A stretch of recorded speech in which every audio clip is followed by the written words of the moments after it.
ASEAN Youth Organization's Ambassadors Group 3. So before we start, we're going to explain to you what is exactly AYO. AYO, or ASEAN Youth Organization, is a youth-led community that comprises more than 400,000 Southeast Asian youths and registered as a foundation in Jakarta, Indonesia.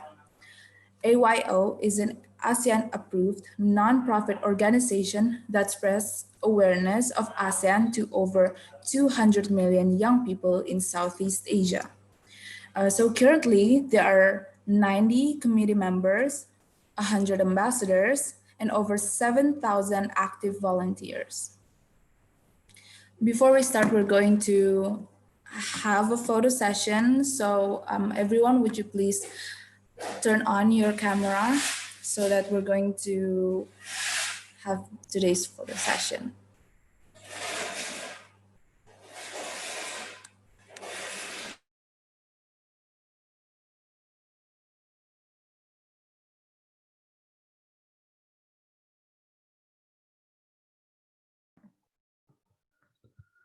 Has everyone already turned on their camera?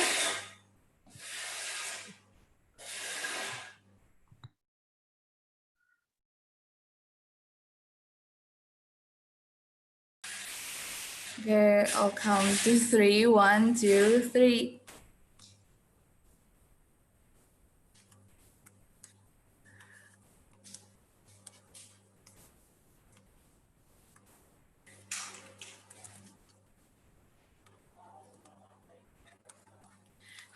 Everyone, I'm going to explain to you about this webinar's regulations.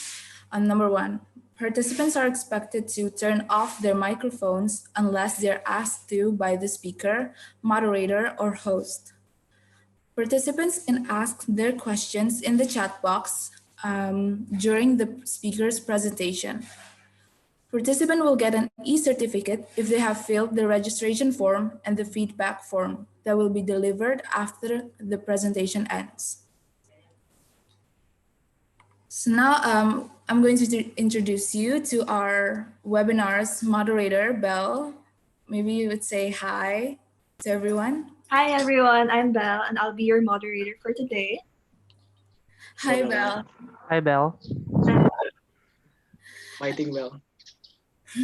So Belle is the National Vice President for Finance of Youth Advocates for the Philippines. She's also the Vice President for International Relations of Community Achievers Association, Ayala Young Leader Alumna. She's also the National Finance Subcommittee of IASEC in the Philippines. So next we have our speaker, Mr. Angelo. Would you please turn on your microphone and say hi to everyone? Hi everyone, my name is Angelo, and thank you very much for having me. Hi, Mr. Angelo. So Angelo Abel Wijaya is the co-founder and advisor for Universitas Gadjah Mada ASEAN Society. He graduated from Universitas Gadjah Mada, Indonesia with a bachelor's degree in international relations and received cum laude. He's the most outstanding student at Universitas Gadjah Mada in 2018, and he was also in the top 3 national most outstanding students in Indonesia in 2018. He is currently working with a multilateral development bank in Jakarta. So maybe the moderator, Belle, could you please explain to us what we're going to discuss today? Okay, firstly, thank you very much for that warm introduction, Stella. So I hope everyone's excited and eager to listen to today's webinar. So before we start, I'd just like to give a brief explanation on the topics to be discussed by Sir Angelo Abel Wijaya. So as we all know, the current pandemic has made changes all over the world and into our daily lives. As severe as its health consequences are, it also has gravely affected our country's political and economical systems. And when I say our country, it goes for everyone, no matter what part of the world you're in. We are not in this alone. That is why there is a call for cooperation, most especially within our neighborhood, within our reach, the Southeast Asian countries. Um, for today's webinar, we are to explain all the problems and challenges that we are currently facing. And from then on, we will also be explaining all the opportunities that we can do to alleviate the situation. Of course, the first step in solving a problem is knowing and understand what the problem is. So we will delve on deeper on that, and as well as, again, the opportunities. Hopefully, by the end of this webinar, we may gain the knowledge and wisdom we need in order to use and transform them into actions as we try to fight off COVID-19. And again, by the end of this webinar, may we be able to use these insights to collaborate and work together as well with the Southeast Asian countries. So, Mr. Angelo Wijaya, I'm just going to give the floor to you. Thank you very much, Belle, for the very kind introduction and the brief explanation of what I'm gonna talk about. Um, so yeah, thank you very much once again for having me, everyone, especially the AYO Ambassador Group 3. Today I'm gonna talk about the political economic challenges and opportunities for ASEAN cooperation in a post-COVID-19 world. I hope you guys can all see it. Do you guys see it? Yes. Is it in full screen yet? Not yet. Okay. Is it now in full screen? Yes, it is now. Yes, Okay. yes. Amazing. Thank you very much. So yeah, as I said, today we're gonna talk about this very broad topic, and I actually want to bring your attention to ASEAN. This year, ASEAN turns 53. ASEAN was an organization. Is an organization, the Southeast Asian of Southeast Asian countries, the Association of Southeast Asian Countries, and it was established back in 1967. It had 5 original members, which were Indonesia, Thailand, Singapore, Malaysia, and the Philippines. And along the years, ASEAN managed to expand its membership. And ASEAN was established against the backdrop of Cold War. And there are at least three things that I would like to highlight when I talk about this backdrop of Cold War. The first one is Indonesia's foreign policy under President Sukarno, which was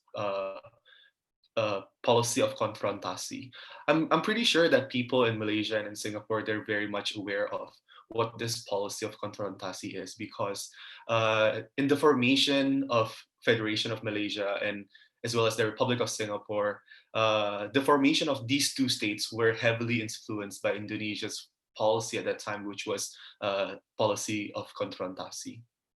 So Malaysia and Indonesia was in a very awkward position back in 1967 and 1960s in general, because there was this policy of confrontasi in which Indonesia opposes the formation of the State of Malaysia or Federation of Malaysia by the British people.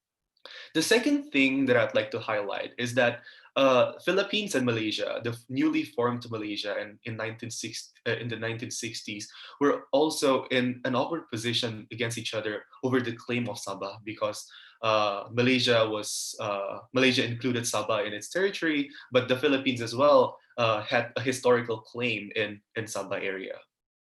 The third thing that I'd like to highlight is the expulsion of Singapore, in which many Singaporean people don't like to call it like expulsion, because they were not, in a sense, expelled. But somehow, Singapore was expelled from the Federation of Malaysia because the rest of Malaysia was mostly Malayu people, and their political environment and political landscape was very much shaped by this Malayu people and the Malayu culture. And Singapore was the area, or was the part of Malaysia which was very different from the rest of Malaysia, because the ethnicity in Singapore is mostly Chinese. So they sometimes take the policy stance that differ from the rest of Malaysia. So there was this disagreement between Malaysia and Singapore. So Malaysia expelled Singapore. So the three things that I mentioned was these three things created regional instability because countries are fighting against each other. They had conflicts. So these 5 countries, as I mentioned, the 5 original members of ASEAN, they came together.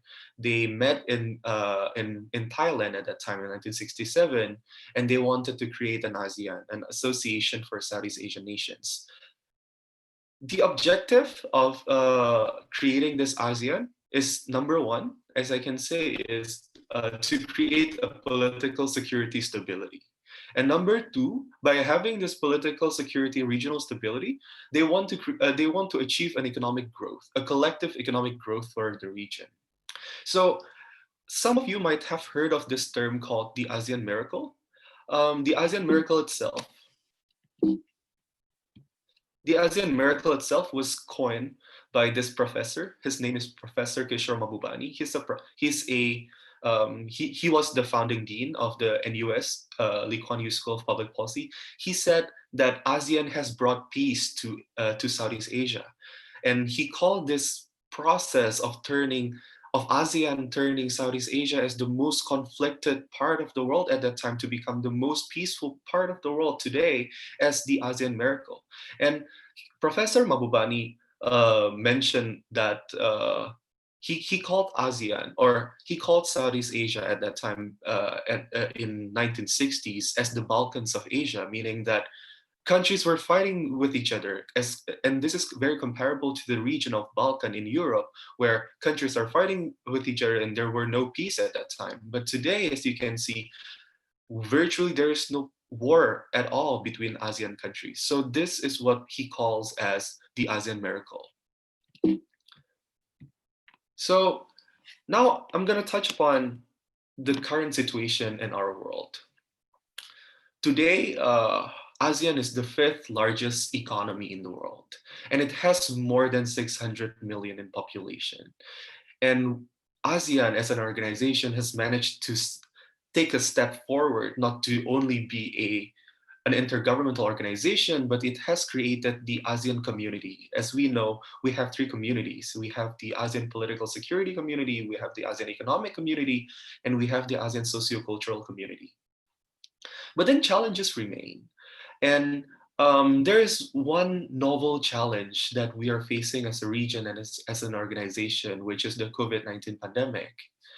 Another thing that I'd like to highlight when we're talking about our current situation is the fact that there is this US and China rivalry, and it very much is giving impact to our region and to ASEAN as an organization as well. So as you can see in the map that I put there, China is trying to shape the future of the world by investing in the Belt and Road Initiative. And you can see there in the connected dots, the blue ones, it's the trade route that China is trying to invest in. China is trying to invest in infrastructure to connect Europe to Asia, especially to China.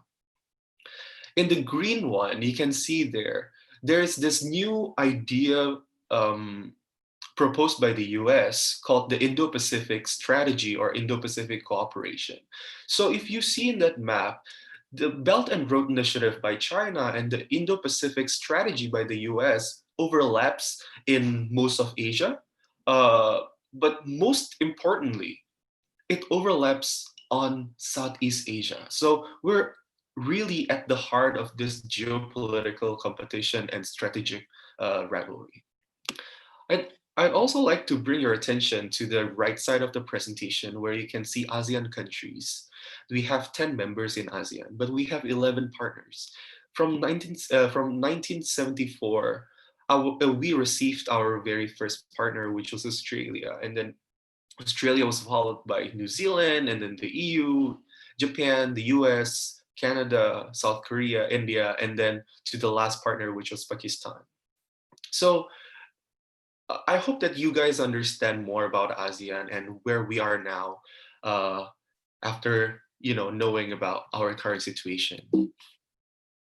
So our state of the world. So I was just talking about the state of our region and now the world. As I said previously, ASEAN is located geographically in the heart of Asia Pacific. So as you can see in the illustration, we're in the heart of the geopolitical rivalry of the US and China. And any initiative by the US and China in the Asia Pacific region will inevitably have an impact on ASEAN. And so you see Belt and Road by China and the Indo-Pacific by the US will inevitably shape the future of our region. Now let's see closer on the US-China rivalry. Speaking there in the top right of the presentation is Professor Graham Allison of Harvard University. He explains to his audience how China is developing and it's growing very rapidly. In 2004, US economy is so much bigger than China's economy. In 2014, the economies of both countries are kind of on par with each other. By 2024, which is 4 years from now, China's economy will be bigger than that of America's. So here I'd like to highlight some things. First thing is America is currently world's #1 economy. But China is set to be world's largest economy very, very soon, according to the number given by Professor Allison. It is 4 years from now, right? Number two, while America is currently the biggest spender of in military in the world, with very robust military presence in the Asia Pacific, China is catching up in military capability. And as we know, China is opening its very first military base in Djibouti. Djibouti is a country in Africa, in the Horn of Africa near Somalia, and it's a very strategic place for countries to open their um, foreign military base. The number three, the third thing that I'd like to highlight is the fact that China, as I said, is trying to build influence in Asia Pacific through the Belt and Road Initiative. But America, only several years after China announced its initiative, is trying to rebalance China again in Asia Pacific through the Indo-Pacific strategy and Indo-Pacific cooperation. So here you can see on the left, it was Xi Jinping, the president of China. Back in 2013, he visited Indonesia to give a speech in front of Indonesia's legislature, in front of Indonesia's House of Representatives, in front of Indonesia's parliament. In that speech, he announced the Belt and Road Initiative, his dream, the Chinese dream, to connect countries along the Asia Pacific through Europe to have this infrastructure. And he wants to bring together countries to work together in Belt and Road Initiative. While America, through Donald Trump, back in 2017, Donald Trump visited Vietnam during the APEC Summit 2017, and he announced the rebalancing strategy of the US against China. So, here by 2017, we already have two competing strategy between the two biggest economies in the world. So I'd like to start the discussion first by presenting to you the challenges that we face in our region today. The challenges revolve around one keyword. The keyword is rivalry. And today, as I promised, I will talk about the political, economic opportunities and challenges. So I'll bring your attention first to the political security challenge. I'd like to argue that there are at least two things in the political security sphere of ASEAN cooperation and the challenge that we're facing today. The first one is the militarization of South China Sea. And then number two is the militarization of the bigger Asia Pacific region. There in the map on the left, you can see the quadrilateral security dialogue. Quad meaning four, right? So the quadrilateral security dialogue consists of four countries: the US, Australia, India, and Japan. And usually people dub it as like America plus four biggest democracies in Asia, even though I'm not entirely sure where Australia fits in the Asian democracies definition. But yeah, so this cooperation, the Quadrilateral Security Dialogue in Asia Pacific, they're trying to build a military alliance to ensure that the Indo-Pacific remains free and open for everyone. But scholars, international relations thinker, they have been arguing that this quadrilateral security dialogue is an effort by America and its allies to encircle China and to contain China. So that's the first thing that you have to bear in mind. The economic challenge, however, I'd like to argue that the economic challenge for our world today and for our region is the growing globalisms and the growing unilateralism by countries. Here, the economic cooperation in the Asia Pacific region, you can see there are at least two biggest economic cooperation, two biggest forms of economic cooperation. The first one is the Trans-Pacific Partnership, which was initiated by Obama administration, and the US took the lead in that initiative for several years. But then the organization stalled, and then especially after Trump signed the executive order to pull out of the uh, trade pact, so Japan took the lead in reviving the TPP and now become the CPTPP. And the second one is the RCEP, or the Regional Comprehensive Economic Partnership. The RCEP consists of the red one. So if you see, the TPP countries are colored in blue and the RCEP countries are colored in red. However, countries that join both are colored in gray. So if you see, it's a very interesting strategic competition and economic sphere. The US, who used to be the leader in the TPP, tried to contain China by having TPP. And China, like, although China is claiming that that RCEP is an ASEAN-led trade pact, China is inevitably the leader in RCEP because the economic size of China that is inevitably very, very big.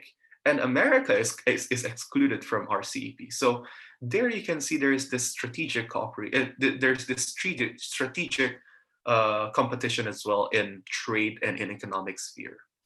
So let's go deeper to the political security challenge.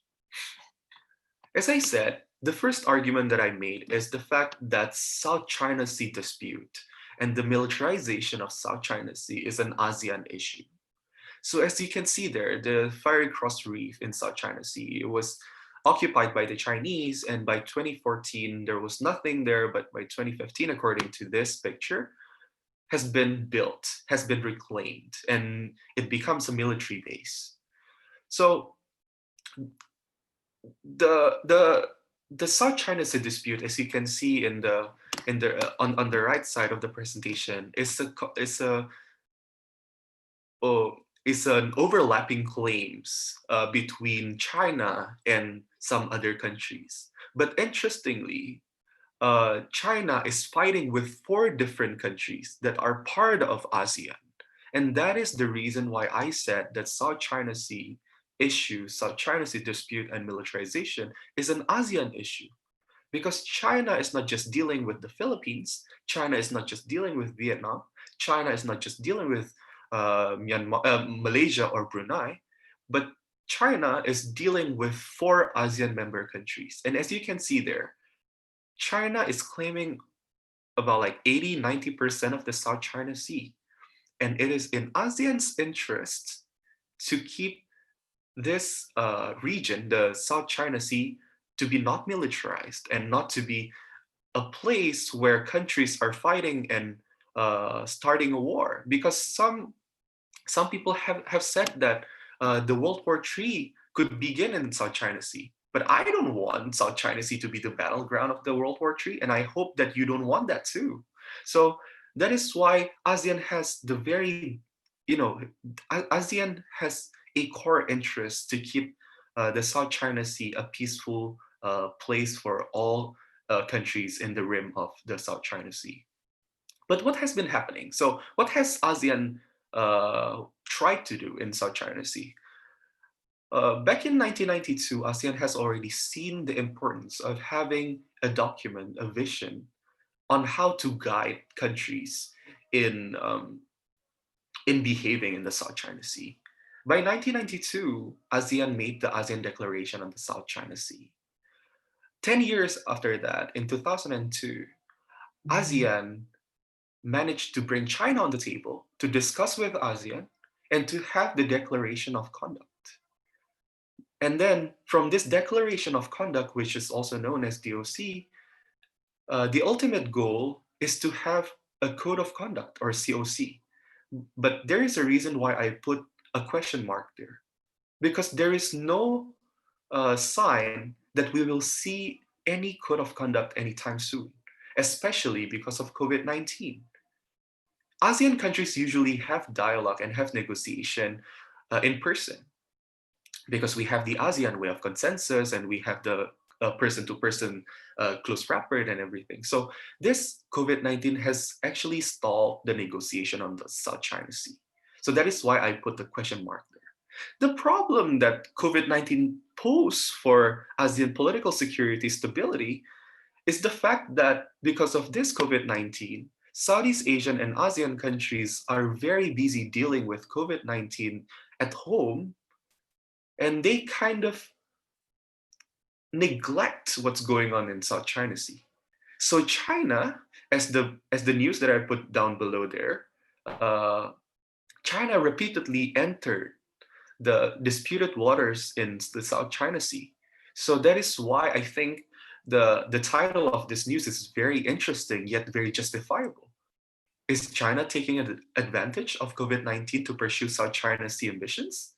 I think, you know, it's a question that we have to reflect on, and I think it's very justifiable to ask this question because China keeps entering the disputed water. Now, I would like to bring your attention to the 1992. Back in 1992, there is one interesting moment that happened during the signing of the ASEAN Declaration on the South China Sea. According to this book, according to Donald Weatherby, he's an international relations scholar. He wrote this book called The ASEAN's Half Century. There, he said that the PRC foreign minister, Chen Chen, attended the open sessions of the AMM in 1992 as a guest of the chairman, Raul Manglapus, which I think is a Filipino. And Chen was invited to sign the declaration back in 1992, but politely declined because China had not been involved in its drafting. So actually, ASEAN has tried to involve China early on and as early as 1992. But unfortunately, China was not actually in the negotiating position, so China declined politely to sign the declaration. But fortunately, 10 years after that, China agreed to sign the negotiation, the declaration of conduct with ASEAN. The question is now that ASEAN has worked with China for so many decades, when will we have the code of conduct? And I want you to remember that question for reflection. When will we have a code of conduct on the South China Sea? So now let's move on to the second political security challenge. The second political security challenge revolves around the militarization of Asia Pacific. And I'd like to argue that the militarization of Asia Pacific is also an ASEAN issue. So here, I'd like to return to the quadrilateral security dialogue that I explained earlier. There, when you see the map, you see the US, you see Japan, you see India, and you see Australia. And in the middle of this quadrilateral security dialogue, there is ASEAN.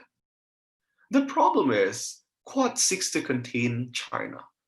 Quad seeks to prevent China to militarize the Asia Pacific region. How? By militarizing the Asia Pacific region. And this militarization risks provoking China. And ASEAN is not interested in provoking China. So if you see down below, I put the US military presence in Asia Pacific. So you see there in British Indian Ocean territory, America has a military presence. In Australia, in Hawaii, in Alaska, in Japan, in Guam, in the Philippines, in South Korea, even in the Philippines and in Thailand, America has a robust military presence. But as I said, militarization risks provoking China, and ASEAN is not interested in provoking China. So let's go back to 2017 when I said Donald Trump announced the Indo-Pacific strategy, right? Donald Trump announced the US Indo-Pacific strategy of enlarging the Asia-Pacific region to become an Indo-Pacific region in the very APEC summit. APEC is the Asia-Pacific Economic Cooperation. So I was there in the summit. I attended the summit. I saw Donald Trump. He was giving this speech, but I didn't know that it was gonna be the announcement of the Indo-Pacific strategy, right? Because I thought it's gonna be just a keynote speech from the U.S. president, but then turned out the very speech that he gave during that summit, turned to be the key to the strategy of the US in the Asia Pacific region. Not only, I argue, not only until Trump finishes his term, but I believe longer than that, maybe decades to come. So after the APEC summit, uh, the delegation that attended the APEC summit, usually they travel to also attend the ASEAN summit, because in ASEAN summit they have the East Asian summit, they have the ASEAN regional forum. So like a bunch of countries are attending both the APEC summit and the ASEAN summit. So only days after Trump announced the Indo-Pacific strategy in APEC summit, the quadrilateral security dialogue, or America, Australia, India, and Japan, they met in Manila, the Philippines, in 2017. And you can see there in the meeting room, they set the flag. So it's American, Australian, Indian, and Japanese flag. So it doesn't stop there in 2017. They meet regularly in the sidelines of ASEAN Summit. And in 2018, they meet again. In 2019, they met again. But this year, because of COVID-19, so we haven't had the physical meeting yet. So we haven't seen the quadrilateral security dialogue to meet in the sidelines of ASEAN Summit. What does it mean? As I said earlier, the militarization of Asia Pacific is an ASEAN issue. But interestingly, the quadrilateral security dialogue is using ASEAN platforms to meet, to discuss the containment policy of China by using ASEAN platform. So what does it mean, right? So I'd like you to reflect on that. Do we want to provoke China? If we don't want to provoke China, so what does this mean? The quadrilateral security dialogue meeting in the sidelines of ASEAN Summit. So now let's talk about the. Let's try to ask ourselves this question: is it a geopolitical or is it a geo-economic challenge, right? So Trump, during the Obama administration, the U.S. was the leader in TPP. But then in the first day of Trump's administration, he pulled out of the TPP. Why? Because Trump is advocating for the America First strategy, or the America First policy. So that's the first thing that I'd like you to remember. The second thing that I'd like you to remember, that in our CEP, one of the biggest player in our CEP is India. And India was supposed to join our CEP by last year. But India reconsiders joining our CEP over China concern. Because India was concerned that if India has a free trade agreement with China, then India will be flooded by Chinese goods. Same goes to America. America was very afraid that if it opens its borders for foreign goods, then the American farmers will lose, in a sense, even though economically that is not true. So there's this increasing sense of nationalism, there's this increasing sense of unilateralism in countries. So the next question that I'd like you to answer is every country for itself the trend in world affairs today? And what is very interesting here is that America exited the TPP, and India postpones the conclusion of our CEP from the economic cooperation from the trade pact. But they are now working together in the quadrilateral security dialogue through the Quad. So the next question that is very interesting to ask is, what does the China factor play? Do America and India fear the rise of China so that they pulled out of these trade agreements and they try to work together militarily in political security sphere? So now let's talk. After talking about the challenges that the post-COVID-19 world presents, let's talk about the opportunities that we might have, right? as I said, the biggest challenge facing our region is the US-China rivalry. But what are the opportunities? I'd like to argue that the very same thing plays a role as the opportunity here. The US-China rivalry as well. Here, the Prime Minister of Singapore, Lee Hsien Loong, speaks during the IISS Shangri-La Dialogue in Singapore. He said that initiatives by the US and China, like Belt and Road Initiative and the Indo-Pacific Cooperation, should strengthen existing cooperation and arrangements centered on ASEAN, not to undermine them. So it's very interesting. I think, what the Prime Minister is trying to say is that uh, ASEAN is not interested in the geopolitical rivalry between the two countries. If there are initiatives, then it should be based on ASEAN and it should strengthen ASEAN, not to divide and conquer ASEAN countries and force them to choose. So now I'd like you to look at the news title here on Southeast Asia and on Indonesia. So as we know, after the US imposes tariffs on China, then there are a lot of companies that are exiting China. Countries are trying to relocate from China because now, because of the tariffs that are imposed by the US, Chinese goods or goods produced in China are becoming more expensive. So they're trying to find alternatives for place to manufacture their goods. So they try to move to Vietnam. They try to move to Thailand, and the latest update is that Indonesia is winning the the U.S.-China trade war because tens of companies are moving to Indonesia. But it's not just Indonesia. Vietnam, Thailand, and other different countries in Southeast Asia is winning the trade war, right? Because companies are exiting from China, they try to find an alternative place for cheaper land, for cheaper labor, and for cheaper investment, so to speak. So they try to move outside of China. So now let's try to ponder who's the real winner of the US China trade war, right? If it's us, then it should be an opportunity for us. So the US China rivalry is an opportunity for us. So just down there, I tried to illustrate to you, just the major projects in Indonesia that are financed by the Chinese. So from the Belt and Road Initiative, they're trying to invest in a lot of projects in a lot of facilities in Indonesia and in the broader Southeast Asian countries. So really, right? Are we winning the U.S.-China trade war? So yeah, as I said,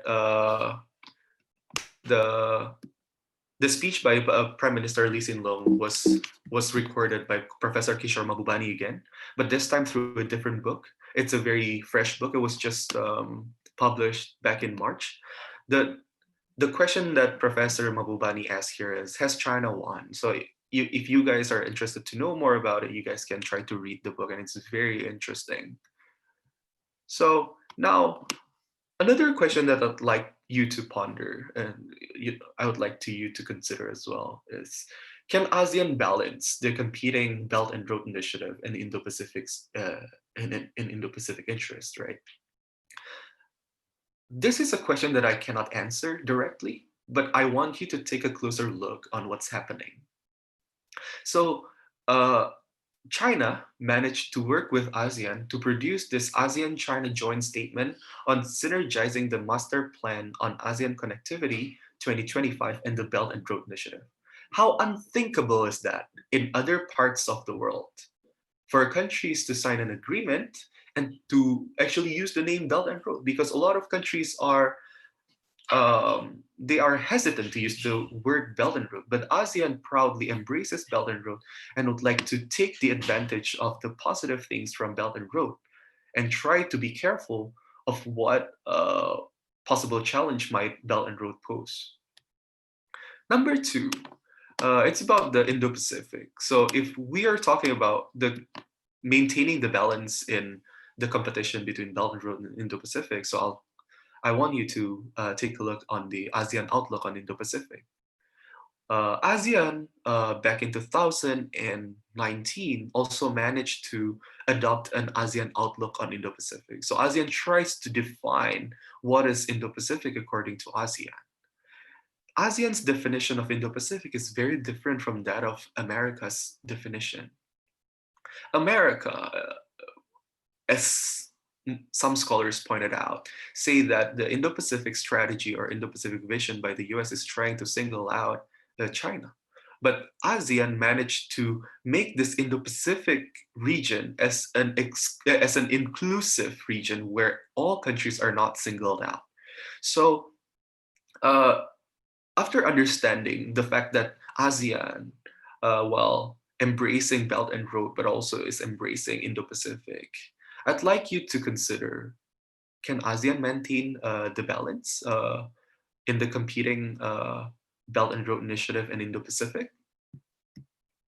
So now, another thing that is very interesting for me is the fact that uh, a lot of things, they serve as both challenges and opportunities. So here, I show you the map of the bigger Asia Pacific region and the world. And in blue, you can see ASEAN. In red, you can see ASEAN plus 3, which is ASEAN plus China plus Japan and South Korea. In green, you can see Australia and India, which is part of which is ASEAN's external partners as well as New Zealand, Russia, and the US. So why ASEAN, right? Like, why are they so interested in ASEAN? The first thing, as I said in the beginning, ASEAN currently is the 5th largest economy in the world. In 10 years, it's going to be the 4th largest. So we're growing, we're not declining. The second thing, I said to you, we have more than 600 million in population. And the population of young people in ASEAN is very big. It's almost 50% of the population in the whole region. And as this graph said, there's the potential for digital economy, but not just digital economy. The whole array of economies are growing in Southeast Asia, and we are one of the most vibrant region in the world. So our region is very attractive for foreign powers, not only for China or the US, but also for other countries. As you can see on the right side, Australia desperately needs ASEAN. South Korea is looking south towards ASEAN. India has this Act Asia policy for ASEAN. And Japan seeks to expand influence in Southeast Asia. So it's not just China and the US, but it's also Australia, it's also Japan, it's also India, it's also Russia as well. So our region is a very interesting region, and we are our region is very alive and very vibrant. So how should we see this? Should we see this as an opportunity, or should we see this as a challenge? I'd like to present you with my vision for a way forward. As I said, the militarization of South China Sea and the militarization of the broader Asia Pacific region is an ASEAN issue, and we have our core interests lying there. The fact that we still have the South China Sea dispute unresolved, we have to solve that. We have to resolve that dispute. How? One way is by having the code of conduct. Even though it's true that code of conduct is not the ultimate way on how to solve this problem, but having this code of conduct at least will help countries and will guide countries on how to behave in the South China Sea. So number one, in the political security sphere, is to have this agreement. Number two, in the economic sphere, the Regional Comprehensive Economic Partnership will inevitably become one of the biggest trade pact in the world, along with the TPP. The way to move forward is for RCEP to convince each other that they will not become predatory in nature. They will not become a predator to each other in RCEP. And by doing that, then we can bring India to come in again and to sign the agreement with RCEP. For TPP, the way forward for us to move forward is to open the hands of TPP members for more ASEAN countries. So as you see earlier, um, the members of TPP only include some of ASEAN countries. But in order for ASEAN to move forward, then more ASEAN countries need to join TPP. And when the US someday are interested to rejoin TPP, then we should welcome the US in TPP. So in order to understand and in order to be able to answer this question of can we maintain ASEAN centrality, I'd like to give you some pointers that will help you to think in a broader sense, right? The first one, ASEAN, I'd like to remind you that ASEAN is not interested in the great power rivalry. Number two, ASEAN is not interested in the militarization of the Asia Pacific region, especially through the quadrilateral security dialogue. The third one, ASEAN is not interested in provoking China. And the very message of this presentation is that ASEAN ASEAN is only interested in synergizing the Belt and Road Initiative and the Indo-Pacific strategy by upholding ASEAN centrality. So, as I said earlier, ASEAN turns 53 this year. And, along with COVID-19 pandemic and crisis, we still have great power competition. So, external powers continues to seek ways on how to influence our region, and that is very inevitable. But the problem and the thing that I'd like you to ponder as an ASEAN youth is whether you want our region, ASEAN, to be shaped by foreign powers, or do you want ASEAN to be shaped by ASEAN youth ourselves? Thank you very much. Wow. Thank you so much, sir, for those. I mean, I'm still in awe because those were the first time that I've actually heard those kind of news, and so I'm still processing everything. But yeah, I think I have a lot of questions. I'm reading the group chat right now, but there's still no questions. But I, for one, have a lot. I mean, those for me are very new. Like for example, the ASEAN miracle. It was just one of the first times I've heard of it. Mhm. So it was good that you actually mentioned that. And so I'd just like to ask everyone here, do you guys have any questions first? Please feel free to chat it up to me or just open your mic. Hello, everyone. Guys. Hmm. So, okay, I'll just go ahead and ask my own questions. So, and for your opinion, is the Indo-Pacific strategy completely beneficial to the ASEAN countries, even if it has an underlying purpose by the US, like which is of course to contain China?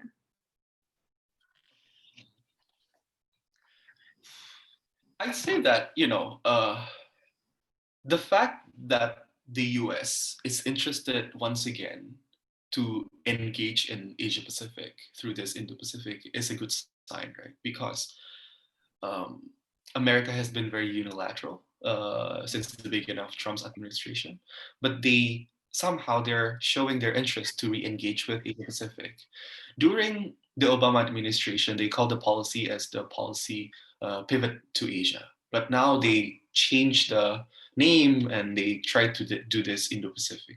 I think it's very good for America to engage as ASEAN here in Indo-Pacific, especially because even though we're not interested in the geopolitical rivalry, but we somehow we get the benefit of an assurance that uh, America is still here with us, and if China does something that we don't want, then we still have America, or the other way around. So I think at its core, it's good that America is engaging ASEAN and Asia, but ASEAN should be careful. And I think it's good that ASEAN has its own outlook on Indo-Pacific. So it has its own definition on how it wants to see Indo-Pacific. So I think it's two things, right? The first thing, it's good that America engages ASEAN, but on the other hand, uh, ASEAN has to have its own vision on how it wants to see Indo-Pacific, and that is where the ASEAN's outlook on Indo-Pacific comes in. Okay, thank you very much for that. Okay, my next question would be, since there's still no one asking. You've mentioned a while ago that one of the things that we can do is for to be discreet, for TPP to open their hands more to other ASEAN members. Mhm. But my question is, how come we still have those other countries not included in the ASEAN? Once again, yeah, I, can you how give? come we still have like countries that are still not included in the ASEAN, are still not members of the ASEAN, even if they're within our region? Oh, for example, like Timor-Leste. Yeah.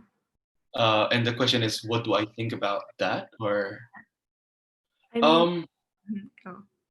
uh, you go if you still want to explain. Oh, I Uh, mean, how come we still don't have much members? Because we're only 10 in ASEAN, right? mhm. How come? Uh, Oh, yeah. mhm.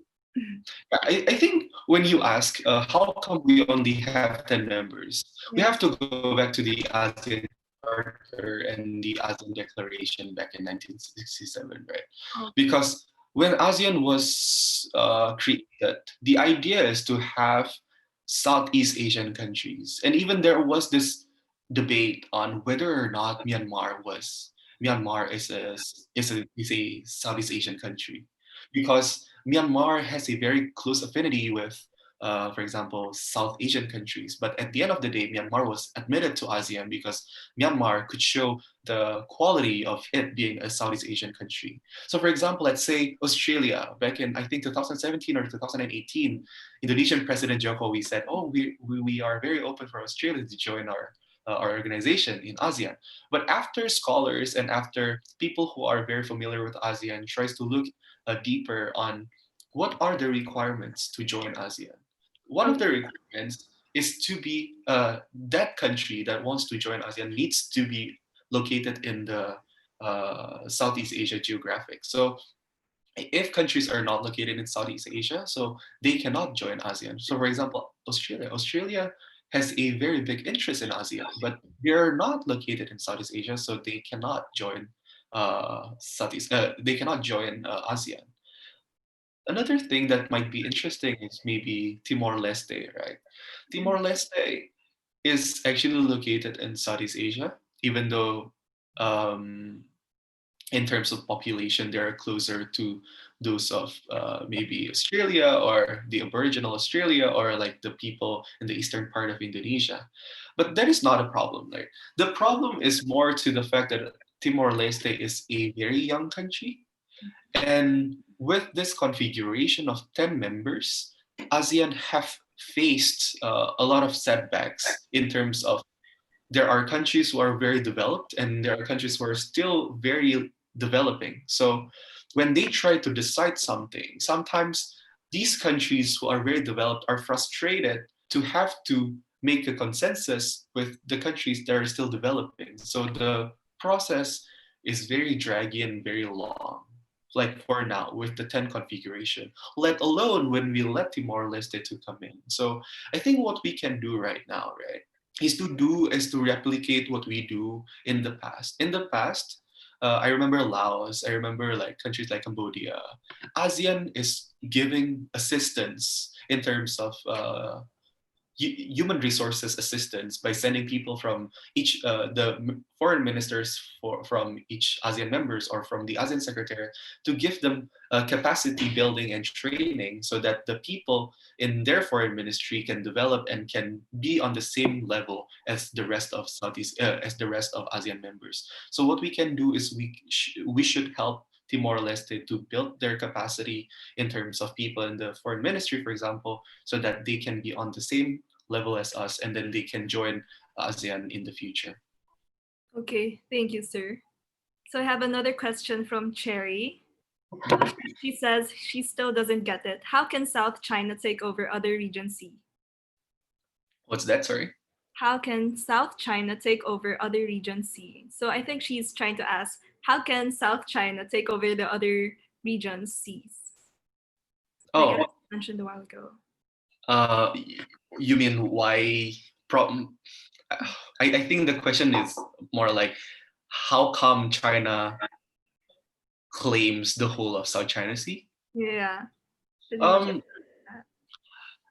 I'm not entirely sure what's the motivation of China in doing that. But what I know for sure, the claim that the claim that they announce is based on the fact that they have historical fishing rights there. So a lot of Chinese fishermen are fishing, have been fishing in that area since hundreds of years. So that is the reason why they have that historical fishing claim. But I'm not entirely sure because like I'm not an expert in the South China Sea, but I'm not entirely sure to what extent that claim is valid. So yeah, to answer the question of Cherry, so it's because they claim that they have historical fishing rights. Okay, thank you. She has another follow-up question from Sherry. And what was the biggest impact that attacks the ASEAN because of the U.S.-China trade war? What's the biggest thing that attacks ASEAN? Yeah. I would say the militarization of the Asia Pacific and the South China Sea as well, as I said earlier, because China keeps entering the disputed waters, and that is not very constructive for the COC negotiation. On the other hand, America is also becoming very vigilant and very antagonistic to China lately, and they're working through the quadrilateral security dialogue. So I think if that intensifies, then it will pose a very big challenge for ASEAN in the future. I agree. Okay, another question is from Agnes F. What do you think about the future of BRI projects in Indonesia due to this pandemic? Okay, that's very interesting. Okay, so I don't have the data for this because I'm not from the Chinese embassy.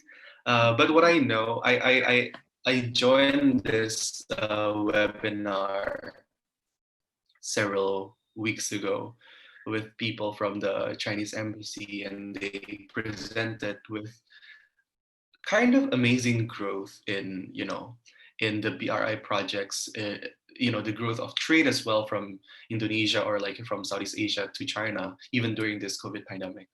But like for sure, a lot of projects are stalled right during this COVID pandemic because like people cannot work, and then in Belt and Road projects, usually they have a lot of Chinese workers. But then, as you remember, COVID-19 broke out near the Chinese New Year, and there were a lot of Chinese workers that went home to China, and then because of lockdown and because they're restricted from traveling abroad, so they could not return to Indonesia. That's just an example.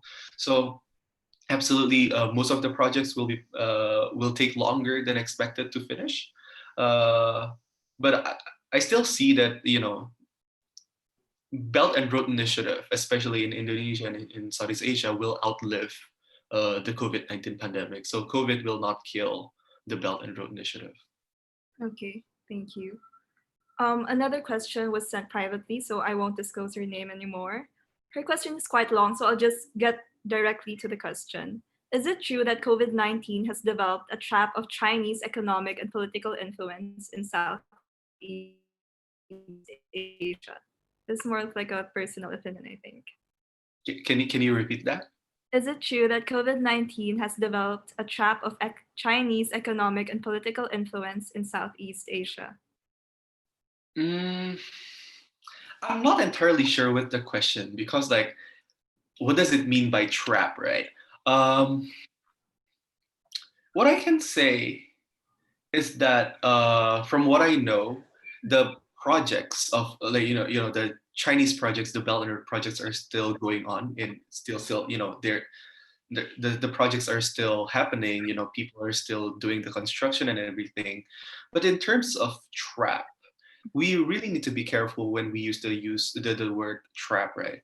Uh, and I'm not entirely sure what that person means by trap, but I think, for example, Indonesia and other Southeast Asian countries, I am optimistic that as long as we know how to manage this, this project, especially during COVID-19, I think the outlook for this cooperation is still very good because, for example, maybe that person is referring to the debt trap.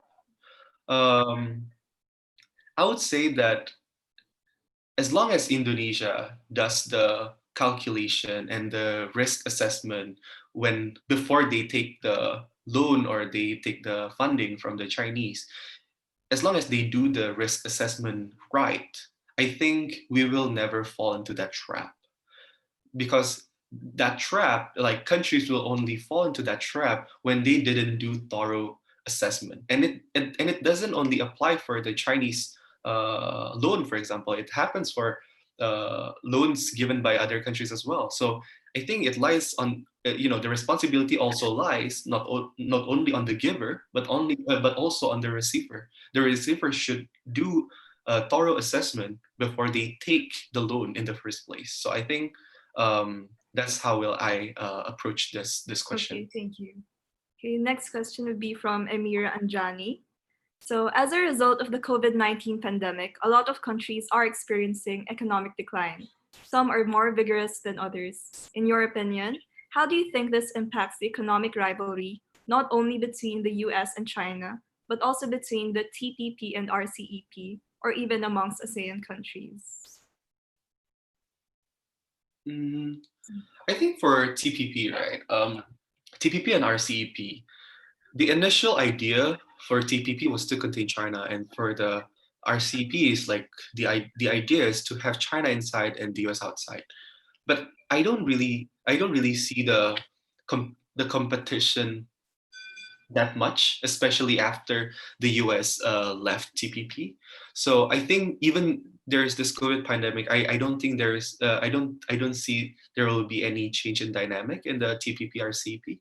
But amongst ASEAN countries, I think one thing that that Emira and Jani should bear in mind is the fact that ASEAN countries and ASEAN economies are mostly not very divergent. They produce similar things. They host similar factories, for example.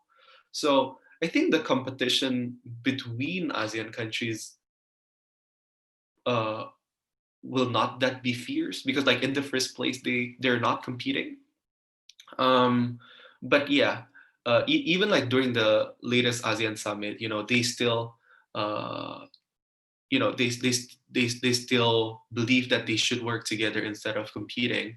And you see that ASEAN countries are working together to fight this pandemic in terms of for example tourism, in terms of food security, in terms of medical supplies and everything.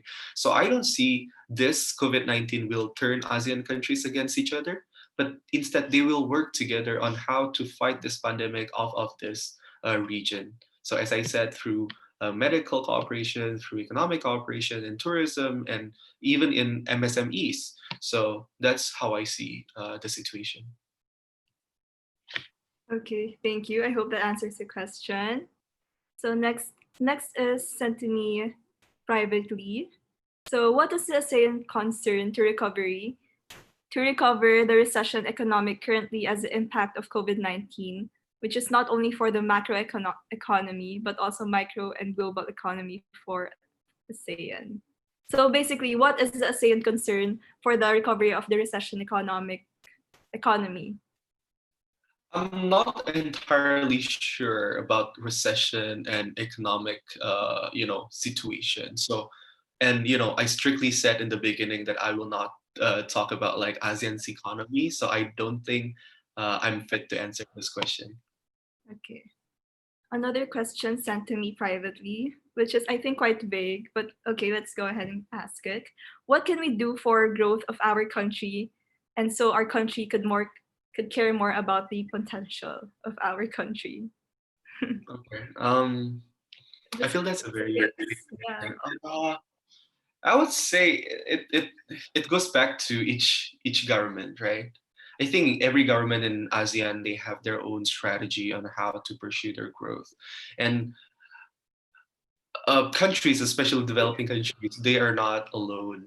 They will always have like research institutes. They will have knowledge banks. They will have like other other NGOs that concern development to help them and to advise them on strategy on how to foster their growth. So I feel, well, it goes back to each country, to each ASEAN member countries on how should they approach their economy and how to foster their economic development. But yeah, I believe that not only that those countries can work individually, those countries can also work through ASEAN. So, for example, Indonesia can help Laos in developing one of their business sectors or industry sectors, and the other way around. For example, Singapore can help Indonesia in some other sectors where Singapore advances. But yeah, I think it comes back to each government for deciding course. how and where their economy is heading to. And I think it's a case to case basis. We're all different countries and have Yeah. different ways. Okay, another question sent to me privately. How far have ASEAN state members got involved in establishing political relation with African nations? Hmm. Once again. How far have ASEAN state members get involved in establishing political relation with African nations? Okay. For what I know, I'm not entirely sure with the rest of ASEAN countries, but from what I know, Indonesia has held like talks and expo and Indonesia Africa Forum in the past like 4 or 5 years. So I think through these forums, they not only that they want to foster cooperation between Indonesia or like Southeast Asian countries with Africa in terms of business, in terms of politics, but they also want to they want to advance the trade, they want to advance cultural cooperation as well. So um, I think you can look it up on the internet as to how far they have gone there. But one tangible example that I can give you is the fact that Indonesia has this Indonesia Africa Forum and Indonesia Africa Dialogue, or whatever they call it. But yeah, they are interested because Africa is gonna grow very, very big in the future. And Chinese companies are moving to Africa, so like Southeast Asian countries are also catching up in in Africa. So I feel this question is very relevant. And but yeah, I mean, uh, for what I know that Indonesia has approached Africa, but I'm not entirely sure with the rest of ASEAN. Oh, thank you. From the same person. Speaking of Asia ASEAN China relation, how likely would the South China Sea dispute to escalate into a war that will trigger another world war? Yeah, as I said, some scholars they fear that the World War III will begin in South China Sea, but understanding the deep cooperation between ASEAN and China right now, I don't think that the Third World War will be between China and ASEAN countries. If if a third world war will happen, it will not be between China and ASEAN, but it will be between ASEAN and other big countries who are trying to provoke China in South China Sea. But I believe it's not one of ASEAN's country, because ASEAN has a very deep ties with China, and ASEAN is not. Once again, ASEAN is not interested in provoking China, especially militarily in the South China Sea. Okay, thank you for clearing that out. Another question sent to me privately. He says that he read the article that at the end of a trade war is the beginning of a currency war. Can you elaborate about the currency war? I'm not fit to answer that question. Okay. Okay. Next is, as we know that Singapore and South Korea were getting a recession because of this pandemic, whether this will affect other countries around it. Okay, let Uh, me just rephrase. Can you understand it? Let me just. I understand. Okay, go. Yeah. Once again, I'm not fit to talk about recession. Okay, okay, thank you. Well, I think that's it. I mean, there's no other questions. Okay, here. Another one from Cherry. Yes. Mhm. How ASEAN tackle the issues of trade war between US and China? So yeah, I think I touched upon this very briefly in the beginning in my presentation. Uh, the way ASEAN can tackle the issue of trade war is, trade war presents challenges and opportunities for ASEAN, right? The opportunities we have seen, a lot of companies leaving China are moving to Southeast Asia. And that is an opportunity for us because like countries in Southeast Asia are receiving a lot of investments because companies are moving out of China and moving into Southeast Asia. That is that is the opportunity. And the challenge is the fact that sometimes the goods that we could get earlier with cheaper goods, with cheaper price, is now getting more expensive. So um, I think that is the challenge that we face in terms of the increase of price, the hike of price. But I think I want to see it from a bigger picture. So the trade war. Uh, I feel that the trade war itself is not just about trade. It's not just about the economy. It's part of a bigger picture. It's about strategic rivalry between China and the U.S. And the U.S. is just using this trade war as one way, one means to like fight against China. Because the strategic competition is not just about trade. It's about power. It's about influence and everything.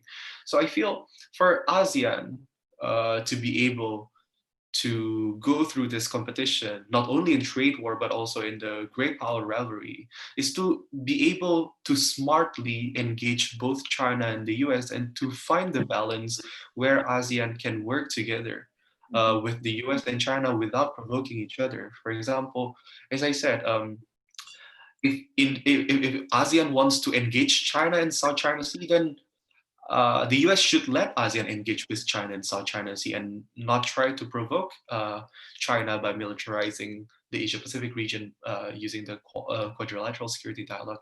And same goes to China. If ASEAN wants to cooperate with the US, which remains beneficial for ASEAN, then China should not prevent ASEAN countries in forging deep and close relationship with the US. So I think it goes both ways, right? So what we need in ASEAN is we need to be very, very smart in deciding the balance where, to what extent we should engage with China and to what extent we should engage with America and to find the balance between the two. Okay, thank you. So another question sent to me privately just recently. He says that you've mentioned ASEAN is not interested in great power rivalry, not interested in the militarization. So he just wants to ask, what do you think this has a possibility to change in the future? Mm, I feel uh, for for this direction to change, there should be a very big trigger, right? Either in the leadership in ASEAN, or in the leadership in China, or in the leadership in the US. For example, um, the president before, Rodrigo Duterte, in the Philippines, they were very interested in pursuing the PCA ruling, the Permanent Court of Arbitration ruling in South China Sea, right? Because they are really interested to fight China off in this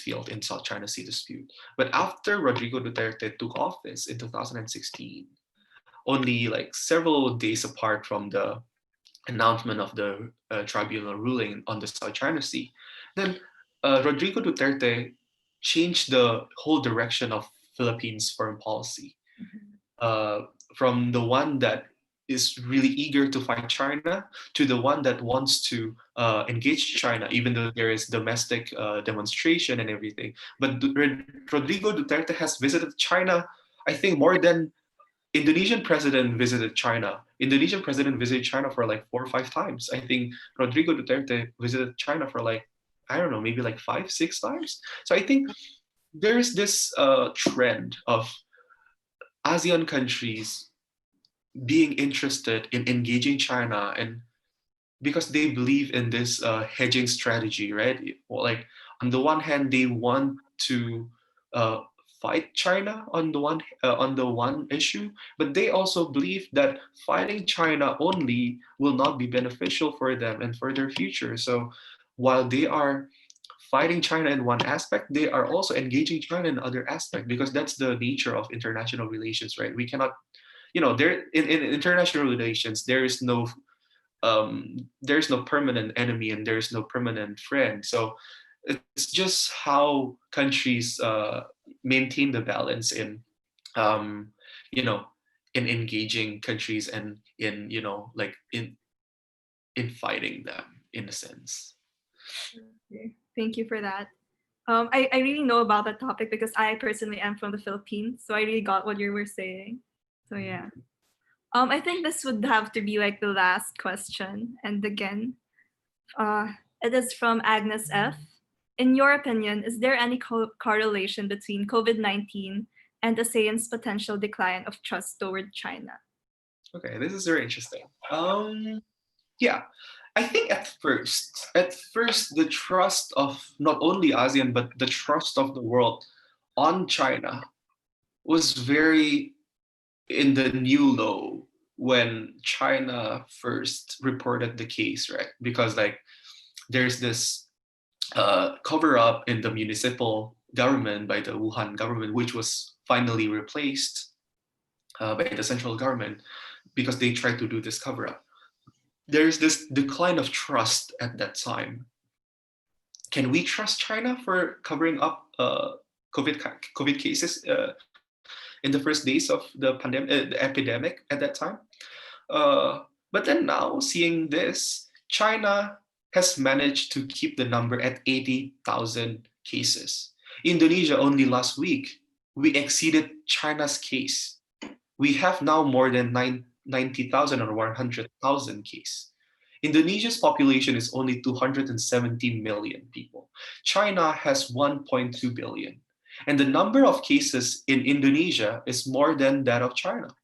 So China has gained the trust of not only Chinese people, but also countries outside of China because they have been able to contain this pandemic.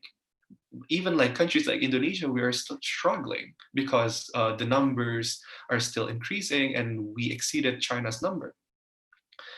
What I want to, what the thing that I'd like to highlight here is the fact that on the other side of the Pacific, across the Pacific, the president didn't believe in science. The president didn't believe in wearing face masks, right? The president, uh, you know, did not do what it takes to contain the virus. Cities are still opening, public places are still opening, uh, and cases have hit, I think more than 1 million, and then hundreds of thousands of people have died in across the Pacific, right? Uh, but in China, they have managed to contain the virus. So I think when we are talking about the how COVID-19 impacts the trust of ASEAN countries and the world uh, on the two biggest economies in the world, we have to see how each country, how these two different countries are handling this pandemic. And this really shows, the wise, how wise the leaders in each countries are. Okay, I think that concludes everything. I no longer see any questions. So maybe we can wrap this up. So just to give you like a brief summary of everything that Sir Angelo Wijaya has said. So we started from the ASEAN miracle, then he moved on with explaining the challenges with having the keywords rivalry. So first, the first challenge that he mentioned was the political security challenges. One of his like main statements that really struck me is South China Sea dispute is an ASEAN issue. So it's really an issue to everyone. It's not just for one country or two countries involved in that. And the second challenge would be the militarization of Asia Pacific, which is also an ASEAN issue. So as you can see, everything is really intercorrelated with everything. As I've said a while ago before the introduction, this is more of a, like a cooperation with all the countries coming together and trying to solve the problem that we're currently facing. So from there, he moved on with explaining the opportunities. So ASEAN is not interested in the geopolitical rivalries. What else? They don't want to divide and force them to choose. So that is considered as an opportunity, I think. And he also mentioned about, he had some like several questions that I hope you guys were able to actually think about it as well. Like for example, can ASEAN balance the competing BRI and Indo-Pacific interests? What else? Yeah, he had a lot of questions a while ago, Sir Sanjaya, as you can remember. And I just hope that you guys were able to take those into consideration and maybe answer that for yourself at the end of this seminar. And of course, he also mentioned those how to solve the disputes. So code of conduct, RCEP, and all that.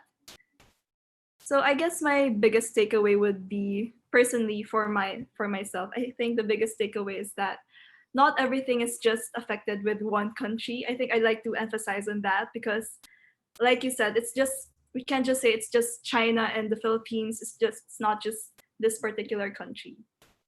And I think I can give this over to our host, Stella. Hi. You have like anything you'd Hi. like to add? I would like to highlight that Sir Angelo's views and presentation in this webinar is just strictly personal and do not represent the institution where he's working right now. I just would like to add that. So thank you everyone for attending this webinar. I hope that you learn a lot from Sir Angelo, and I hope that you will learn something maybe too. I would like to send everyone the feedback form links. So if you guys don't fill in the feedback form, you will not get the e-certificates. Yeah. I would like to say thank you to Sir Angelo and Belle. Thank you for Mr. Angelo to having you in this webinar. It's a really interesting topic that we discussed here today. Thank you so much, sir. We really learned a lot, and Yeah. it's very how do I don't know how to describe this, but it's very complete and accurate, and the information that you've given is something that we can really use. Mm-hmm. Thank you very much, Belle, and thank you very much, everyone in the team. It was really, a really great time that I had with you discussing everything. Likewise, sir. Anything else, Stella?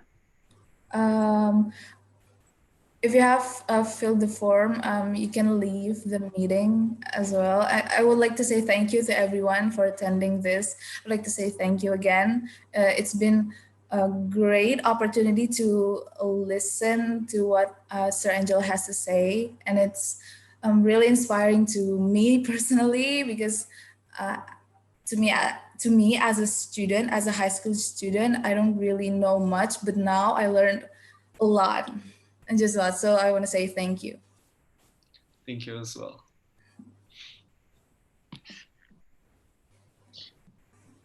Should we do photo session as the last time? Of course, yes, please. Yeah, yes, please. Sure. Stella, can you do it? I'm still in the slide share screen, so I can't take a photo session.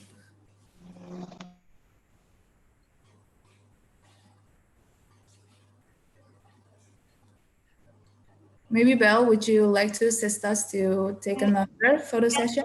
I can't take that photo session since you're still sharing the screen. Maybe you can stop sharing for a while because it's also appearing in my screen. Okay. Just for the photo session.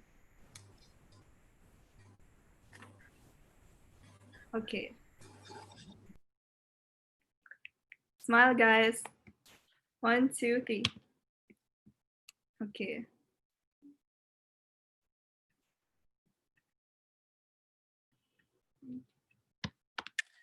Okay. I'll just snap some. One more, guys. 1, 2, 3. Okay. I think that's it. Thank you. Okay, going back to the feedback form. So please do fill it out, guys. You won't get an e-certificate if you don't fill the feedback form.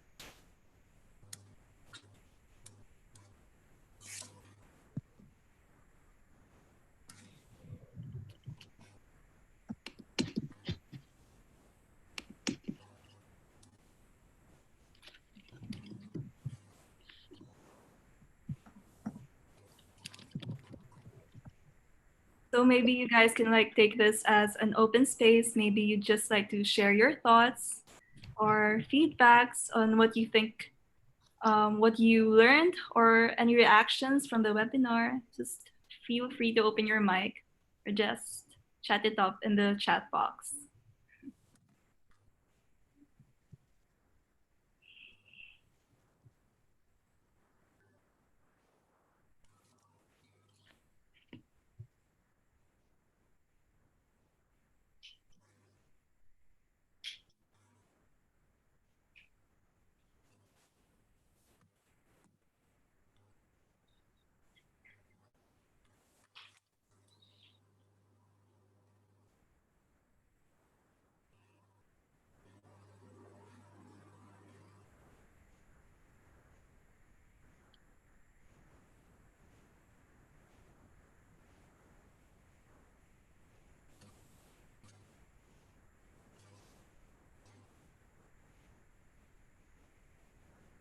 Thank you, you guys. You may leave after answering the feedback form.